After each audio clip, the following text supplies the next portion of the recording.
Actually, everybody seems to think that I took Freak's name, like the concept of Freak's name, because I'm a LOL caster and I have like 4 of the same letters, pretty well the same. So I don't know, everybody trolls me, but I've been casting for 5 years now. So I think I got a 1-up on him. But he has been, actually he casted Warcraft 3 while I was casting StarCraft 1. Lol, trolls all over the place. Which casters are going to be? It's going to be Cassidon. Oh, and here comes the anti-trolls. Nasus, Zillion. There we go. I can't name them that fast. Lieutenant Pancakes. It's like the poker rap, you know? You gotta just be able to get those out there.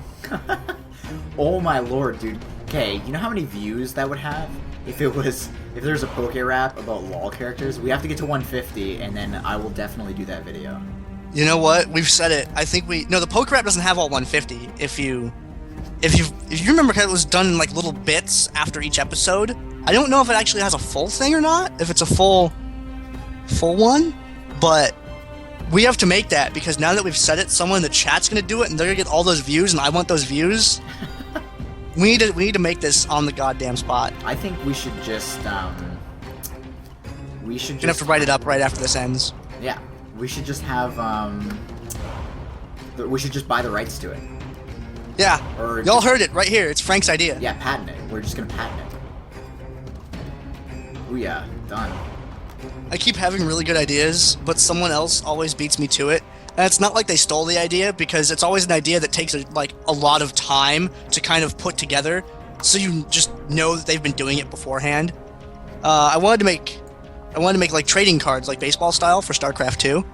And I was looking at like how I would get pictures, how I would have to contact teams and get the licensing to be allowed to do it, other stuff like that, how I would make them. And then all of a sudden, like 2 days later, someone's like, "Oh, by the way, we did that," and I'm like, "Are you freaking kidding me?" It was terrible. And I'm like, "Oh, maybe I should stop. I should start making like a top 5 plays thing for Dominion. You know, make like a top plays, top picks thing." And then while I was talking about it, Ask Joshy makes a video and gets a ton of views, and I'm like, damn it, Joshy. That is excellent. I can't be mad at these guys because they're really good at what they do. It's just the timing is so funny. So I'm being told that I should have had summoner blockers up, which I did put up, but we actually streamed already what the summoners ended up being. So I'm gonna block them again, but. Well, yeah, they've already seen the picks. Yes. You know, so like. But from what I'm hearing, apparently, anything change is gonna do pretty well here. Oh yeah, they have a record of 47-7. That's okay. I mean, it's only okay. It's only an 87% win rate. That's fine. Yeah. That's fine. That's okay. It's not like a savior win rate or anything like that. Oh my lord. What is going on here? Did you just reference what I think you did? Maybe. Depends on who's asking. Dear lord. Okay. Let's get into it, because we do have them having already picked. Summoners are staying the same, of course. Did your screen load? What's that?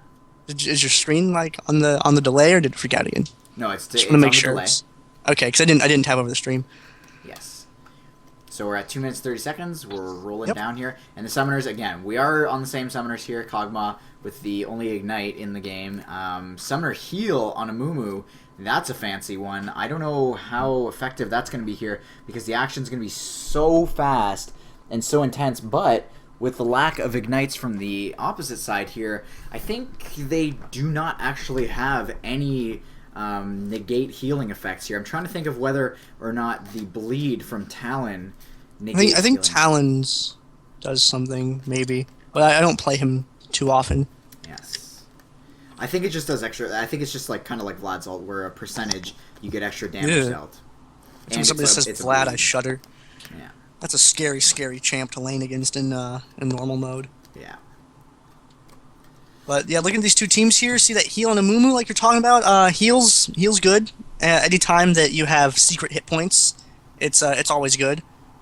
Fights, you know, people typically build tanky in Dominion, so those hit points go a little bit further than they normally do. For anyone that has played World of Warcraft at like a really top level rating, you might be familiar with effective hit points (EHP), where your total amount of HP that you can take before dying is one number.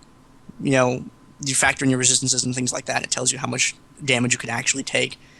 And when you combine, if a Moo build's really tanky, he gets a little bit extra out of the hit points from a heal because he's got more resistance, so it goes further. And not to mention everyone on his team. I mean, if they're in the vicinity, they're going to be helped out quite a bit as well. Yep, Jax counterattack. He's got that, prolongs his life a little while. Pantheon's got that block. Vayne's got that stealth. They've got little tricks. They'll buy them a few extra seconds, and in a game like Dominion, you need those extra seconds. That's why you see all those revives. Absolutely. All right, so other than the standard predictions here, who do you think we're looking at bottom lane? I'm going to take a shot at this one, kind of in the dark here. Again, second game going into this one. I feel like Cog. What's that? I feel like Cog Urgot. Yeah, that's exactly what I was going for there too. But, you mentioned Urgot, and I definitely think that Urgot... I've seen Urgot 2v1 in Summoner's Rift, and it was against a Kog'Maw, so I definitely think that it's possible for him to come out with this one, or for Urgot to really, really crush that bottom lane. So we'll see exactly how this goes. We're going into game here, guys. One more time, I want to apologize. I think the white screen comes up when I'm streaming, so I apologize for this blinding white screen right now, but we will get underway here. Mine's purple. And there it is. Teemo is going to be my favorite character in this game. Let me run the intro, the VOD intro, real quick. Yep. Ladies and gentlemen, welcome to the round of 8 of the Dominate Dominion tournament number 3. I am Gandair. Casting with me is Frank. And this game is going to be point defense versus skill level Asian. On the top of the screen, we got point defense. Sauron playing with that Harbinger Kasdan skin. Magi Melkor playing Dragonblade Talon. For Drew, playing as Enchained Alistar, Zaber's Cottontail Teemo, Necrogan, Giant Enemy Crabgot. Frank, who do we got on the bottom side? The bottom side is skill level Asian Lieutenant Pancakes, which is one of my favorite names of all time. On that Dragon Slayer vein, you've got Pantheon, being played by Uncle Muffles, Jax by Elroy Jackson, Chip to Dip, very cute, very friendly name, rocking out the New Year's Eve Kog'Maw, and then we've got plain old Amumu, being played by EP Justice, and my lord, those revives. Yep, those revives. I'm more looking at Dare Kasdan. Kasdan not banned in a tournament game. Sauron actually gets to play him. This is gonna be a game to watch. I'm so excited. Wish we just had a separate camera we could just leave on Sauron the whole game. Have a little picture-in-picture. Be pretty cool. I am thoroughly attracted to Pantheon's quads right now. Absolutely impressive.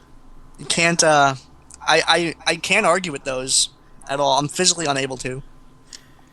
If he was Captain Falcon in Smash Brothers, I feel like his knee would do more damage than Captain Falcon's knee, because those quads are huge. You remember in Street Fighter how you have to beat up the car afterward? Yep. Pantheon would be the best at that. He would just ult on it. Yeah, he would ult right down onto it. He would knee the engine so hard the transmission would just fly out. Yep. Through the back of the car, mind you. He could load into the game right now. Yes. Excellent. I just tried to click to move because I'm used to actually playing this game. That was kind of embarrassing, but that didn't happen on camera. So, on the left side of the screen, we have point defense. Who's on the right? Skill level Asian, and if they are lining up the directions that they're going to go, we were wrong with that Kog'Maw choice, and it's looking like Vayne will go bottom. One thing I'm noticing here is the Heart of Gold right off the bat for Amumu, so maybe these guys are looking to drag it out. I don't know, but it seems kind of like a weird item to me when he could go for something that would give him significantly more HP, just flat HP, like that Giant's Belt. He could get an extra 170 extra HP, or sorry, 180 extra HP from that, but not opting to go for that. So, let's see, Kasdan's got the 2 crystals. Looks like he might be going for a catalyst really quick. That Heart of Gold might just be an item prereq. Yeah, and actually we did see that you can pick up the catalyst right off the bat. but from the rise that we saw last game. But I think this might be a better option here. Boots of Speed, Sapphire Crystal, Ruby Crystal, and those potions. You're going to get that movement speed. It's going to get you up to that lane a lot quicker. And we're going to see exactly if he's going to be able to be effective with this. Now, Teemo just charging down the lane. Super, super fast. Bobbing his head, just rocking out here, guys. Let me just follow him along there. And then Kog'Maw and Talon are going to be the characters to stay behind here. Talon, I think, opting to be a little bit more aggressive with his stance here. Small thing to note, he is going to be on the top of that, catching that a little bit slower, but he will get to that top lane just, I think, a half a second faster. Yeah, that immediate initiation onto Caston. Caston trying to burst him down extremely quickly, but I think they might have overcommitted just a tad to doing so, taking a lot of damage from Zabers there. Magimelkor getting put down very, very quickly. Got the flash out from Alistar, looking to get away there. Pantheon chasing, got the stun, goes off, and getting kicked away by Alistar, but kicked right into the path that they were retreating from. Sauron with that revive coming right back up into the fight. Got the slow down on Jax. Jax counterattack, not quite the best thing to do against a caster like Kassadin. Chip to dip now, in the middle of it all, getting jumped on by Talon, getting raked, and they're going to move right on away from him. The explosion going to be not really of any consequence. And up at the top, we've got the point secured for skill level Asian, but at the same time, we have point defense looking like they're going to move on. They're going to make a move on that tower. Yeah, and we have seen the revives come up from these guys, so Sauron up at full health, Talon up at full health as well. He didn't really do much damage, but nice silence there from Kassadin, making sure to get onto that Jax. But speaking of Jax, he will go down here. Poison taking away, Talon's going to take him out. And then Amumu looks like he's going pretty low here, but Talon doing the right thing, starting to cap that point, making sure that the tower's not going to do much damage. Sauron moving in there, but Kog'Maw in the background, great damage there. Going on to that Teemo who will get picked up, and then Sauron's going to get that tower capped to half of its capturing, but Pantheon now coming in kind of in a factory line style here. I always talk about that in my commentaries, just one at a time there, and now Pantheon's going to make sure that those minions cannot cap that point, as Sauron is going to get jumped on here with pretty low HP, but Teemo in the background, those revives really coming into play early in this game. Yes, they are, and Sauron going to fall there. Zabers, it's up to him to keep this tower neutral, to keep them from getting a lead. Down at the bottom end of the map, Urgot has pushed Vayne up against that tower. And, yep, there we go. We got Elroy Jackson jumping onto Zabers. Zabers trying to kite him back to that mushroom, wants to get him right over that. But Amun with the banish toss over the fence. Zabers is going to get taken out. Yeah, and that is a lot of damage coming out there. 2 shrooms now being popped onto Jax. 450 to 478, the Nexus HPs, so still the advantage here. But down to bottom lane, sorry for missing that one, guys, but Urgot will peel off the Vayne as he pushes her so far back, getting that point captured to just neutral, and then turning it around so that he was able to pick up that kill. Now he has that point, and Kog'Maw versus Urgot, this is going to be very, very problematic for the Kog'Maw, especially considering Urgot has that point, and Urgot really wants that health relic. And with Jax coming in here, I don't know how well he's going to do. Up at top lane, there still is quite a bit of contention here, but Sauron now moving in, trying to stop the Alistar from pushing in, or sorry, to stop Jax from taking out the Alistar. And Rip walks right in on that. Get the a lot of CC going off on that. We got Pantheon jumping down in here now.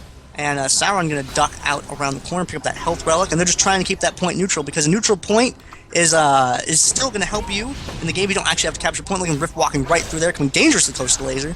Magimelkor with stealth. It's going to go off, and Vayne dying down bottom again. And we got Pantheon getting killed. Elroy Jackson trying to live for as long as he can. Is he going to get Magimelkor? No, he is not. And point defense may be able to secure that point. We got Kog'Maw coming right back to life. He's moving straight over there to try and defend that. He's going to force Sauron off right away there. And Netrigan moving up. Looks like he's going to try and contribute to this. They want to keep it neutral. They don't want them to be able to get it. Up top, Zabers trying to secure the windmill while this is all going on. Both teams spread out kind of all over the map right now. Chip to Dip getting taken out by Netrigan there. But now with... he's going to hit his... a position reversal there, interrupted, and Netrigan's going to get burst down by Pantheon and Jax. Looks like they are going to defend that point.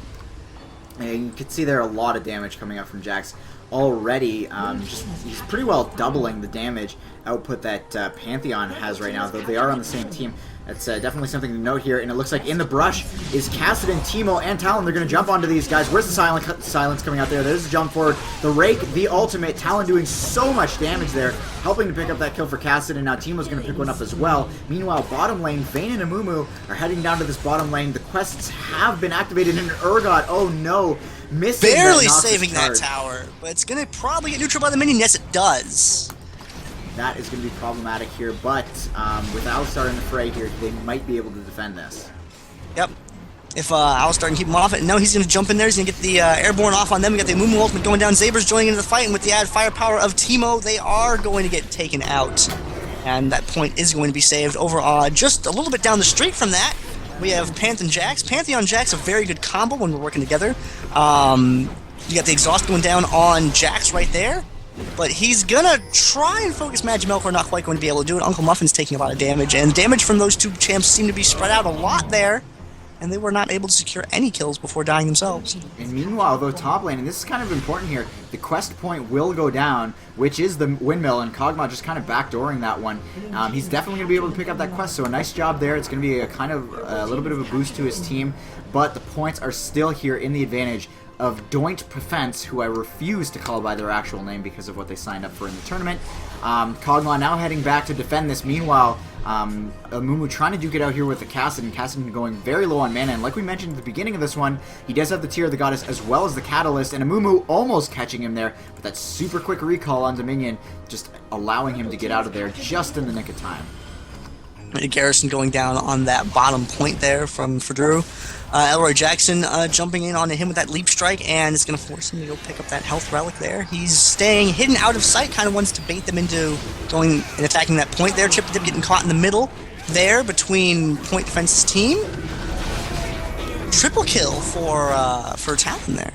Yeah, and he's just really working this really well. He's staying in the background, just juking in and out of those brushes in between his teammates, where Teemo, I think, could be focused down very well as well, but he's definitely, he knows that he's a point of attention right now, and just working away that kiting just so beautifully. And now Sauron trying to get, Uncle Muffles trying to jump onto Sauron here, but not going to be able to do it here down at bottom lane, though. It looks like Vayne might get picked off. And actually, I want to see the items here. You've got Teemo rocking the Haunting Guise, and Vayne actually moving in with a lot of attack speed of her own here, as well as those Prospector's items. So great moves there. Down at bottom lane here, though, it looks like Alistar with the Ignite on him, taking a lot of true damage in the midst of his ultimate. True damage still does full damage. Is he going to pick up the Kog'Maw? No, he's not. Kog'Maw going down super, super low there, but Alistar will get picked off in the process and shuts down the Alistar here. So nice job there as Jax now furiously defending this point. Not going to happen, though. Lieutenant Pancakes comes down to try and make something of it. We got Magi Melkor there trying to capture that point. It only takes one person to capture. Always got to keep that in mind. You just need one person not to be able to take it down. And Kog'Maw picking the fight there. You got that exhaust. Just like I said earlier, exhaust really inhibiting the potential that an AD/AS champ has in this game. Yeah, definitely. And now points being captured all over the place here. It looks like they're kind of trading as Pantheon now to going down to the bottom left here, taking that point, and the Boneyard being taken here by Doint Defense. So great job there, and now Alistar will pick up the Pantheon. Alistar does a really great job at this. Meanwhile, Amumu, though, EP Justice walking across the field here, trying to pick up this point. He's going to push down the minion wave first, but that's going to give Sauron enough time to move in here and defend that point. So I don't think that's necessarily the best call, but again, Doint Defense, 3 points to 2, and that Nexus HP going down extremely low as 150 health the advantage now for Doint Defense, and Kog'Maw missing those ultimates here as Teemo moves in, try to do as much damage to this Vayne as possible. Kog'Maw's Acathian Surprise just not doing enough work. You notice the point defense largely ignoring the windmill. That's because they don't really need it. In the position that they're in right now, they have 3 points. There's no reason for them to try and extend up to that direction if they don't have to when they're sitting securely where they're at right now. Yeah, and Sauron now jumping onto EP Justice, who does actually have a Randuin's as well as Null Magic Mantle and Mercury Tread, so a lot of resistances there. In we go, though, with this bottom lane fight here. Urgot does have that lock on onto the Vayne, so she is going to fall here to Urgot. Meanwhile, Alistar using that ultimate in a really great position there. Great pop-up as well, and Urgot will pick up another kill. Great job, double kill, turning things around here, and is he going to pick it up? No, shut down for the Urgot. I think getting a little bit too ballsy there. He could have ran away, I think. But either way, they're going to pick up a really great exchange. Now the team here, Doink Defense, are going to go back. And, at the top end of the map, EP Justice getting taken out by Sauron and Zabers. They're going to be able to take that top point back, and as before, where they didn't need it, now that they've sort of lost control over that bottom point, they're going to get the neutral. They got the Pantheon ult coming down. Zabers not quite getting out of there. A lot of damage getting put off on him, but the damage, oh my gosh, getting destroyed almost immediately. Not quite able to pick up the Zabers kill there, despite the fact that he ultimated right in onto him.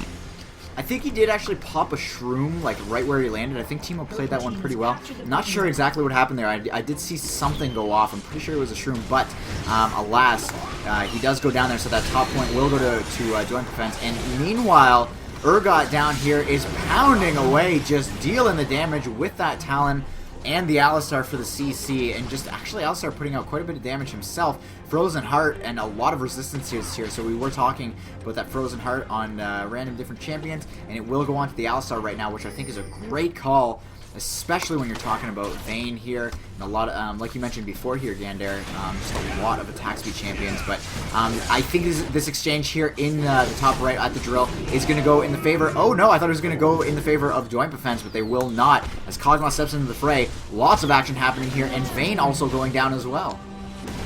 Point Defense still in a very good position in this game, 378 Nexus health to 130 and ticking down for skill level Asian, but they're definitely having to be active about it. They're not able to just kind of sit down and roll this one. Yeah, and meanwhile, Alistar just doing work here down at that bottom lane, picks up the Vayne and is trying to defend this. Could he actually defend against the Pantheon here? And a Kog'Maw pounding away on him. Oh my lord, he will have to pick up that kill. Meanwhile, Teemo taking out the Jax. Man, oh man, there is just crazy action happening all over the place, and the minions trolling this Kog'Maw, just making sure that it's going to take him that extra second to pick up that bottom right Boneyard. It looks like Zabers getting in a position in the jungle here. Looks like he's just going to wait for the enemy team to come by. That's something you see a lot, is people just kind of just ducking down the bushes, and when the enemy team starts to come through, they keep one person out in the vision and kind of try and bait people in a really bad position. EP Justice, though, not taking that bait, walking down the street instead. Looks like Uncle Muffles is going to get caught there and get taken out almost immediately. Got the position reversal, put an Elroy Jackson right into harm's way, and he's going to get absolutely destroyed. Yeah, and the debuffs that were on that Jax there that entire time were absolutely silly. Almost taking up the full bar there, so the exhaust, the switch from Urgot, all the poisons, all that crazy stuff, the slows, just ridiculous. But now the point that's being contested is the drill, and Teemo and Alistar are going to try to defend that bottom lane against Vayne. I definitely think they're going to be able to do it. Pantheon's going to jump in here as well, as Kog'Maw will go down to that Kassadin, who is just doing so much damage. Jumping onto EP Justice here, but no, he will get picked off, as now EP Justice running around trying to get something done. Pantheon really working down this team, but Urgot doing a little bit more work than they can really handle right now. So throwing out those Qs, and he's going to pick up that kill. So a great exchange there, all the while having the Alistar down bottom lane. Yep, chipped dip now, pushing Necrogan away from that point. Looks like he's going to be successful in doing so. And we had Zabers and Alistar down there at the bottom lane. Now we got Elroy Jackson having to deal with Sauron, but it's not quite a fight you want to pick. Sauron is very, very good at kiting with that cast in there. And we got the Leap Strike in on him. They're just exchanging blows. You see that Kassadin here's got a Frozen Heart, got an Odin's, very, very, has a lot of hit points. He is very good against AD champs, much like Jax. Not quite a good engagement. You see him with the Rift Walk in, trying to get Uncle Muffles, and the exhaust going down on him. He's going to be able to auto-attack and finish the rest of his health. Fadru now with coming up into this fight at the bottom point and forcing them all the way back to their tower. Do not stand in that, Fadru! Okay, good. Don't stand in the laser. This is not the kind of eye surge that you want on this particular day. And they will, it looks like the end of the game is very quickly approaching here. 17 HP now on that Nexus versus 355. So whoever was predicting that Doink Defense was going to run away with this one with over 400 HP left on the Nexus, it's not looking like that's going to be the case here, as Urgot, who you mentioned earlier, he's a really strong bottom laner, and it's looking like he's just a really strong champion in this game in general, as he was doing work in those team fights as well. Now bottom lane, a lot of action happening. Pantheon also up at that top lane, trying to defend against this Urgot, who cannot capture that point. Who's going to win this fight? It doesn't matter. The Nexus will explode.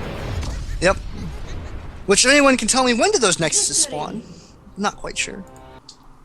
What I'm referring to is those crystals on the Nexus. Victory for Point Defense, and a very entertaining game to watch.